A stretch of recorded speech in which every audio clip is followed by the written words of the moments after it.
নানা বর্ণে দেবীর 108টি নাম, কাঠের উপর নিপুণ ক্যালিগ্রাফিতে সেজে উঠছে মণ্ডপ। থিমের নাম সুবর্ণা। মণ্ডপ সজ্জায় ব্যবহার করা হয়েছে কাঠের গুঁড়ি।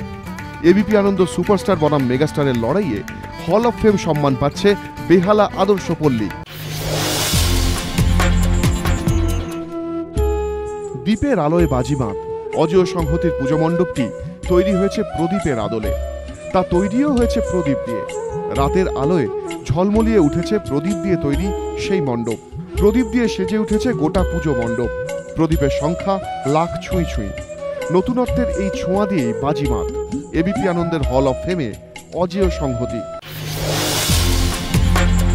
মার্কিন প্রেসিডেন্টের সঙ্গে বৈঠকেও ভারতকে লগ্নি আদর্শ গন্তব্য হিসেবে তুলে ধরার চেষ্টা অব্যাহত রাখলেন নরেন্দ্র মোদী। হোয়াইট হাউসে নৈশ ভোজের পর মার্কিন প্রেসিডেন্ট বারাক ওবামার সঙ্গে প্রায় 2 ঘন্টারও বেশি সময় ধরে বৈঠক করেন মোদী। সন্ত্রাসবাদ মোকাবিলা, নিরাপত্তা থেকে বাণিজ্য, বৈঠকে ওঠে একাধিক প্রসঙ্গ। ওবামার সঙ্গে যৌথ সাংবাদিক বৈঠকে পরমাণু চুক্তিকে এগিয়ে নিয়ে যাওয়ার কথাও বলেন মোদী। যৌথ সাংবাদিক বৈঠকে মোদী ও ওবামা দুজনেই জানিয়েছেন সন্ত্রাসবাদ মোকাবিলায় একে অপরকে সহযোগিতা করবে ভারত আমেরিকা। প্রয়োজনে একে অপরের সঙ্গে তথ্য আদান প্রদানও করবে। মার্কিন প্রতিরক্ষা সংস্থাগুলিকে এদেশে আমন্ত্রণও জানিয়েছেন মোদী।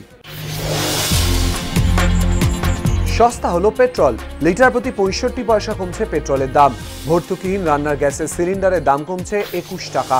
জুলাই থেকে এই নিয়ে তৃতীয়বার কমল ভর্তুকিহীন রান্নার গ্যাসের সিলিন্ডারের দাম। অন্যদিকে আন্তর্জাতিক বাজারে অপরিশোধিত তেলের দাম কমায় 5 বছরের সম্ভবত প্রথমবার কমতে চলেছে ডিজেলের দাম। বিদেশ সফর সেরে প্রধানমন্ত্রী ফিরলে এ ব্যাপারে সিদ্ধান্ত হওয়ার সম্ভাবনা। সূত্রের খবর, বিশ্ববাজারে দাম কমায় বর্তমানে ভর্তুকি দেওয়ার পরিবর্তে লিটার প্রতি প্রায় 1 টাকা লাভ হচ্ছে রাষ্ট্রায়ত্ত তেল সংস্থাগুলির।